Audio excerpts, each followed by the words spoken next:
السلام علیکم حضور. ترمذی میں حدیث ہے، حضرت بلال رضی اللہ تعالیٰ عنہ بیان کرتے ہیں رسول اللہ صلی اللہ علیہ وسلم نے فرمایا تمہیں نماز تہجد کا التزام کرنا چاہیے کیونکہ یہ گزشتہ صالحین کا طریق رہا ہے اور قرب الہی کا ذریعہ ہے. یہ عادت گناہوں سے روکتی ہے اور برائیوں کو ختم کرتی ہے اور جسمانی بیماریوں سے بچاتی ہے. حضور میرا سوال یہ ہے کہ حضرت صلی اللہ علیہ وسلم کے زمانے سے قبل صالحین کا تہجد ادا کرنے کا کیا طریق تھا؟ حضور صلی اللہ علیہ وسلم سے پہلے صالحین تہجد پڑھا کرتے تھے. ان کی نماز کا طریق ہمیں معلوم نہیں ہے. جو بھی ان کا طریق تھا اس کے مطابق رات کو اٹھ کر خدا تعالیٰ کی یاد کیا کرتے تھے. ہاں دیگر سنا ہے. استاد شاگرد سے پوچھتا ہے بنجر کسے کہتے ہیں؟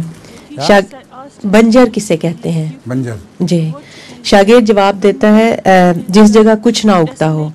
استاد خوش ہو کے کہتا ہے شاباش، اب اس کی مثال دو. تو وہ کہتا ہے جیسے آپ کا سر. اچھا